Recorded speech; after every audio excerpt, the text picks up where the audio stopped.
Hi every one, welcome to option Tamil trader. நம்ம சேனலில் வழங்கக்கூடிய அனைத்து கணக்குமே பார்த்தீங்க அப்படின்னா ஒரு எஜுகேஷன் பர்பஸ்க்காக மட்டும்தான். சரிங்களா? நம்ம இங்கே எந்த ஒரு பைசல் ரெக்கமெண்டேஷனும் வழங்குவதில்லை. ஓகே, ஸோ இன்னைக்கு நம்மளுக்கு மார்க்கெட் ஒரு ஃபிளாட் ஓப்பனாக தான் என்ன செஞ்சிருக்காங்க, ஓப்பன் அப்படின்றது கொடுத்துருக்காங்க. ஃபிளாட் ஓப்பன் ஆனாலுமே காலையில் நம்மளுக்கு பாசிட்டிவ் நோக்கி தான் மார்க்கெட் அப்படின்றது போச்சு. சரியா? ஸோ இதில் நம்ம ப்ரீவியஸ் டே க்ளோசிங் அடிப்படையில் எடுக்கக்கூடிய ஸ்ட்ராடல் அண்ட் ஸ்ட்ராங்கிள் லெவல்ஸ் என்ன அப்படின்றத நம்ம பார்த்துருவோம். இது நெக்ஸ்ட் வீக்கை பேஸ் பண்ணி நம்ம எடுத்தது. இன்னைக்கு கரண்ட் வீக் எக்ஸ்பெரி அப்படின்றதுனால நம்ம நெக்ஸ்ட் வீக் பேஸ் பண்ணி என்ன செஞ்சிருந்தோம், அந்த லெவல்ஸ் அப்படின்றத எடுத்திருந்தோம். இதுல சிந்தட்டிக் ஃபியூச்சர் லெவல்ஸா நம்மளுக்கு என்ன இருக்கு அப்படின்னு பாத்தீங்க அப்படின்னா 24,130 அப்படின்ற லெவல் எடுத்திருந்தோம். R1 24,297, R2 24,353, S1 23,983, S2 23,928 அப்படின்ற லெவல் எடுத்திருந்தோம். இதுல நம்ம எப்பவுமே என்ன பார்ப்போம் அப்படின்னா மார்க்கெட் அப்படின்றது சிந்தட்டிக் ஃபியூச்சருக்கு மேல இருக்காங்களா, சிந்தட்டிக் ஃபியூச்சர் கீழே இருக்காங்களான்னு பார்ப்போம். சிந்தட்டிக் ஃபியூச்சருக்கு மேல இருந்தா அப் ட்ரெண்டா போறதுக்கான வாய்ப்புகளும், சிந்தட்டிக் ஃபியூச்சர் கீழே இருந்தாங்கன்னா டவுன் ட்ரெண்டா போறதுக்கான வாய்ப்புகளும் என்ன செய்யலாம் இருக்கலாம் அப்படின்றத பார்க்குறோம். ஸோ நம்ம டைரக்டா சிந்தட்டிக் ஃபியூச்சர் கீழே இருக்கிறாங்க, நம்ம டவுன் ட்ரெண்ட் தான் போக போகுது அப்படின்றத நம்ம முடிவு பண்ணக்கூடாதுங்க. நம்ம இதை பேஸ் பண்ணி ஆப்ஷன் பிரீமியத்தில் என்ன நடக்குது அப்படின்றத கம்பேர் பண்ணி பார்த்தா தான் ஒரு டைரக்ஷன் அப்படின்றது நம்மளால ப்ரிடிக்ட் பண்ண முடியும். ஓகே, சரி. ஸோ இன்னைக்கு நம்மளுக்கு மார்க்கெட் அப்படின்றது ஃபிளாட் ஓப்பன் ஆனாலுமே நம்மளுக்கு என்ன செஞ்சிருக்காங்க, பாசிட்டிவ் நோக்கி போனாலும் நம்மளுக்கு சிந்தட்டிக் ஃபியூச்சருக்கு மேலே என்ன செய்ய முடியல, போக முடியல. சிந்தட்டிக் ஃபியூச்சர்ல நம்மளுக்கு என்ன செய்யுது, மார்க்கெட் அப்படின்றது ரிவர்சல் கொடுக்குறாங்க. அங்க இருந்து எங்க வரைக்கும் வந்திருக்காங்கன்னு பாத்தீங்கன்னா ஒரு ஃபாஸ்ட் மூமெண்டம். சரிங்களா? இது ஒரு ஃபாஸ்ட் மூமெண்டம். நம்மளுக்கு லாஸ்ட் 1 வீக்காக லாஸ்ட் வீக் ஃபுல்லாவே பாத்தீங்கன்னா அப்படி தெரியும், மார்க்கெட் அப்படின்றது ரொம்ப ஸ்லோவா தான் மூமெண்டம் அப்படின்றது கொடுத்துட்டு இருந்தாங்க. இன்னைக்கு நம்மளுக்கு ஃபாஸ்ட் மூமெண்டம் அப்படின்றது கொடுத்துருக்காங்க. ஃபாஸ்ட் மூமெண்டம் நடக்கும்பொழுது நம்மளுக்கு மார்க்கெட்ல என்ன ஆகும் அப்படின்னா ஆப்ஷன் பிரீமியம் இருக்கு இல்லையா, ஸோ ஆப்ஷன் பிரீமியம் நம்மளுக்கு டிகே ஆகாம அப்ரிசியேஷன்ல போறதுக்கான வாய்ப்புகள் நிறைய இருக்கும். அதே மாதிரி இன்னைக்கு மார்க்கெட் அப்படின்றது பிரீமியம் அப்ரிசியேஷன்ல என்ன செஞ்சிருக்காங்க, போயிருக்காங்க. அதையும் நம்ம பார்க்கலாம். நம்மளுக்கு எங்க வரைக்கும் வந்திருக்காங்கன்னு பாத்தீங்கன்னா டைரக்டா நம்மளுக்கு S2 வரைக்குமே செஞ்சிருச்சு அந்த ஃபாஸ்ட் மூவ்மெண்டம் அப்படின்றது கொடுத்திருந்தாங்க. அதுல நம்மளுக்கு ஒரு சைடு வேஸ் நடந்தது. அதுக்கப்புறமா அங்க இருந்து நம்மளுக்கு பிரேக் அவுட் கொடுத்து அதுல இருந்தும் நம்மளுக்கு என்ன செஞ்சிருக்காங்க அப்படின்னா ஒரு 100 பாயிண்ட்டுக்கு மேல என்ன செஞ்சிருக்கு, கீழே ஃபால் ஆயிருக்காங்க ஒரு 3 மணிக்கு மேல. ஓகே, ஸோ இதுல நம்ம என்ன கவனிக்கணும் அப்படின்னு பாத்தீங்க அப்படின்னா லாஸ்ட் 1 வீக்காவே ப்ராஃபிட்ல இருந்தவங்க செல்லர்ஸ் இன்னைக்கு நம்மளுக்கு லாசஸ் அப்படின்றத எடுத்திருப்பாங்க. ஏன் அப்படின்னா நம்மளுக்கு பிரீமியம் அப்படின்றது அப்ரிசியேஷன்ல போயிருக்கு இல்லையா. நான் அதை காட்டுறேன் உங்களுக்கு.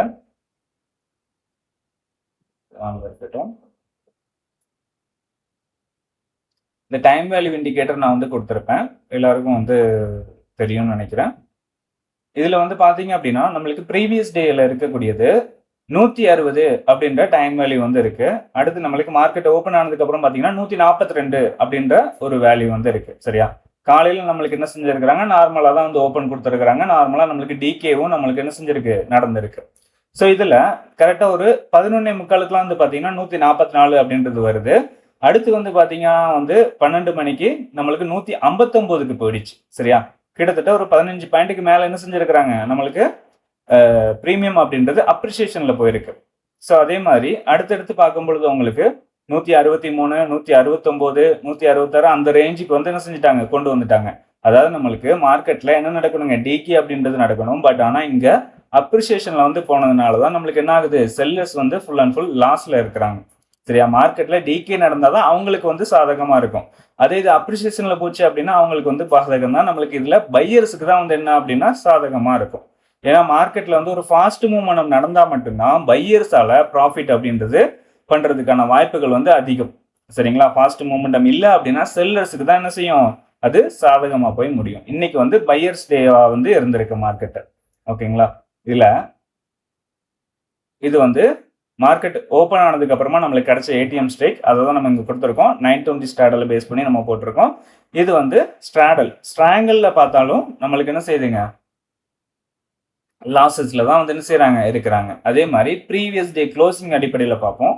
ப்ரீவியஸ் டே க்ளோசிங் அடிப்படையில் பார்க்கும்போது நம்மளுக்கு 150 அப்படின்றது நம்மளுக்கு ஏடிஎம் ஸ்டேக்கா இருந்தது. இதுல நம்ம ப்ரீவியஸ் க்ளோஸா மாத்திப்போம். ஸோ அதுலயும் பாத்தீங்க அப்படின்னா நம்மளுக்கு என்ன செய்தாங்க, லாஸ்ல தான் இருக்கிறாங்க. சரியா? அதே மாதிரி ஸ்ட்ராடலையும் பார்க்கலாம். ஸ்ட்ராடல்லையும் லாஸ்ல தான் இருக்கிறாங்க. ஓவரால் பாத்தீங்க அப்படின்னா இன்னைக்கு செல்லர்ஸ் லாஸ்ல தான் இருப்பாங்க. ஏன் அப்படின்னா நம்மளுக்கு இன்னைக்கு டிகே அப்படின்றதே நடக்கல, நம்மளுக்கு அப்ரிசியேஷன்ல போயிருக்கு.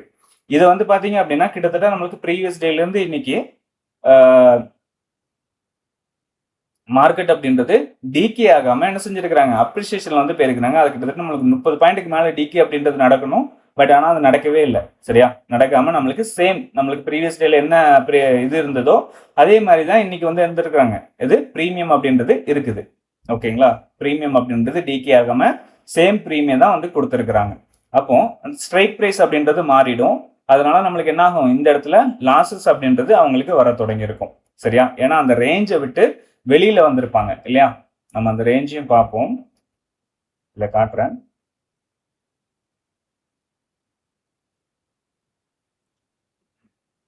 இது வந்து பாத்தீங்க அப்படின்னா நம்மளுக்கு மிட் ரேஞ்சுக்குள்ள இருக்கிற வரைக்கும் அவங்க வந்து என்ன செய்வாங்க, ப்ராஃபிட்ல வந்து இருப்பாங்க. மிட் ரேஞ்சை விட்டு வெளியே வரும்போதே அவங்களுக்கு லாசஸ் வந்து வர தொடங்கும். அதுவும் இல்லாமல் மேக்ஸிமம் ரேஞ்சை விட்டும் வெளியே போயிட்டாங்க அப்படின்னா அவங்க கண்டிப்பாக வந்து என்ன செய்வாங்க, லாஸஸ்ல தான் இருப்பாங்க. இது வந்து அதிகமான லாஸ். ஏன் அப்படின்னா நம்மளுக்கு ப்ரீமியம் அப்படின்றது எக்ஸ்ட்ரா வந்திருக்கு இல்லையா, ஆட் ஆயிருக்கு. ஸோ அதனால அதிகமான லாஸஸ் வந்து அவங்க எடுத்துருக்குறாங்க. ஸோ இதை நீங்கள் டெய்லி வந்து கவனிச்சிங்க அப்படின்னா தெரியும் செல்லர்ஸோட ஆக்டிவிட்டி என்ன அப்படின்றத நீங்கள் கவனிச்சிங்க அப்படின்னா மார்க்கெட்டில் என்ன நடக்குது அப்படின்றது உங்களுக்கு புரிய வரும். சரியா, ஓகே. ஸோ அதே மாதிரி ஆப்ஷன் பிரீமியத்தில் நம்ம என்ன எடுத்திருந்தோம் அப்படின்றதையும் பார்த்துடலாம்.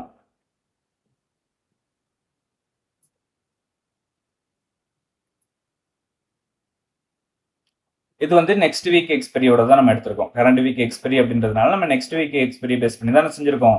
லெவல்ஸ் அந்த ப்ரீமியமும் நம்ம எடுத்து பார்த்துருக்கோம். சரியா, ஸோ இதில் நம்மளுக்கு காலையில் மீட்டிங் அப்படின்றது நடக்குது. இதில் கால் ஆப்ஷன் அப்படின்றவங்க தான் டாமினேட் பண்ணி மேலே இருக்கிறாங்க. சரியா, கால் ஆப்ஷன் அப்படின்றவங்க டாமினேட் பண்ணி மேலே இருக்கிறாங்க. புட் ஆப்ஷன் அப்படின்றது நம்மளுக்கு கீழே தான் இருக்கு.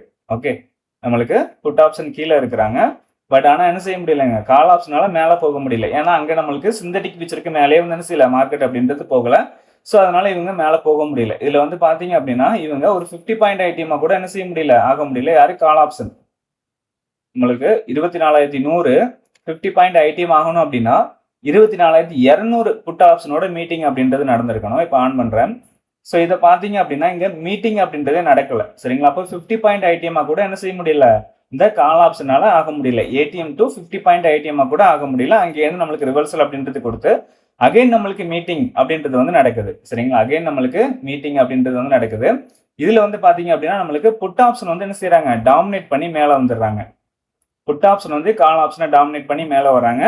அதே மாதிரி நம்மளுக்கு எங்க வரைக்கும் போயிருக்கிறாங்கன்னு பாத்தீங்கன்னா R3 வரைக்குமே என்ன செஞ்சிருக்கு, மூமெண்டம் அப்படின்றது வந்து கொடுத்துருக்கு. சரியா, புட் ஆப்ஷனுக்கு நல்ல ஒரு இன்னைக்கு மூமெண்டம் அப்படின்றது நம்மளுக்கு பிரீமியத்துல வந்து கிடைச்சிருந்தது. ஓகே, அதே மாதிரி கால் ஆப்ஷன் வந்து பாத்தீங்க அப்படின்னா S1 பிரேக் பண்ணி S2 பிரேக் பண்ணி S3 வரைக்குமே நம்மளுக்கு கால் ஆப்ஷன் வந்து என்ன செஞ்சிருக்கிறாங்க, வந்திருக்கிறாங்க. ஸோ இதுதான் வந்து நம்மளுக்கு பிரீமியத்துல வந்து நடந்தது.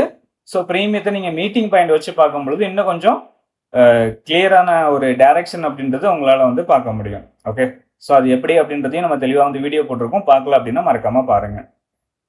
சரி, நாளைக்கு உண்டான மார்க்கெட்டுக்கு என்ன லெவல்ஸ் இருக்கு அப்படின்றது ஃபர்ஸ்ட் பார்த்துருவோம். ஸோ இதுல ஏடிஎம் ஸ்ட்ரைக் அப்படின்றது நம்ம எடுக்கணும். ஏடிஎம் ஸ்ட்ரைக் எப்படி எடுப்போம் அப்படின்னா நம்மளுக்கு கால் அண்ட் புட்டுக்கு டிஃபரன்ஸ் எது கம்மியா இருக்கோ அதை நம்ம ஏடிஎம் ஸ்ட்ரைக்காக வந்து எடுத்துப்போம். இதுல பார்க்கும்போது 23,850 அப்படின்ற ஸ்ட்ரைக்ல வந்து பாத்தீங்க அப்படின்னா கால் ஆப்ஷன் 164, புட் ஆப்ஷன் 158 அப்படின்ற ரேஞ்ச் வந்து இருக்கு. அப்ப இதுதான் வந்து நம்மளுக்கு ஏடிஎம் ஸ்ட்ரைக்கா வந்து இருக்கிறாங்க. ஸோ அதை பேஸ் பண்ணி நம்மளுக்கு ஸ்ட்ராடல் ஸ்ட்ராங்கல் லெவல்ஸ் எடுத்தோம் அப்படின்னா என்ன வருதுன்னு பார்த்துருவோம்.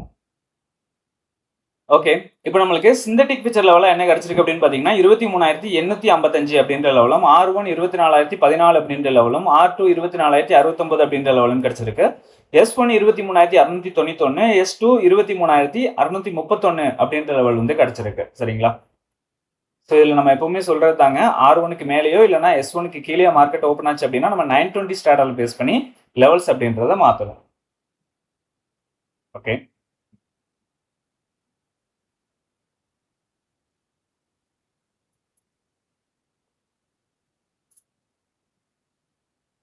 ஸோ நம்ம ஆப்ஷன் பிரீமியத்தோட லெவல்ஸ் பார்த்துடலாம். ஆப்ஷன் பிரீமியத்தை பொறுத்த வரைக்கும் மிட் ரேஞ்சா வந்து நம்மளுக்கு 161 அப்படின்ற லெவல் இருக்கிறாங்க. R1 213, R2 267, R3 320 அப்படின்ற லெவல் வந்து இருக்குது. S1 119, S2 89, S3 59 அப்படின்ற லெவல் வந்து இருக்குது. சரிங்களா, ஸோ இதுல நம்மளுக்கு வந்து மார்க்கெட் கேப் அப் ஆனாலும் சரி, கேப் டவுன் ஆனாலும் சரி, நம்மளுக்கு இந்த லெவல்ஸ் வந்து மாற போறது கிடையாது. இதே சேம் லெவல்ஸ் தான் நம்மளுக்கு வந்து இருக்க போது. நம்மளுக்கு ஜஸ்ட் இண்டெக்ஸ்ல மட்டும் தான் லெவல்ஸ் அப்படின்றது மாறும். சரிங்களா, மார்க்கெட் ஓப்பன் ஆனதுக்கு அப்புறமா 5 மினிட் க்ளோசிங் பேஸ் பண்ணி அதுல நேர்பை இருக்கிற ஏடிஎம் ஸ்ட்ரைக்ல வந்து என்ன செய்யலாங்க, நம்ம இந்த லெவல்ஸ் வந்து யூஸ் பண்ணிக்கலாம். ஓகே, ஸோ நம்ம வீடியோ பிடிச்சிருக்குன்னு நினைக்கிறேன். வீடியோ பிடிச்சிருந்தா லைக் பண்ணுங்க, ஷேர் பண்ணுங்க, கமெண்ட் பண்ணுங்க. நம்ம சேனல் இன்னும் சப்ஸ்கிரைப் பண்ணாமல் இருந்தீங்கன்னா மறக்காம சப்ஸ்கிரைப் பண்ணிட்டு பெல் ஐக்கானை கிளிக் பண்ணிக்கோங்க. நம்ம அடுத்த வீடியோவில் சந்திக்கலாம். பாய்.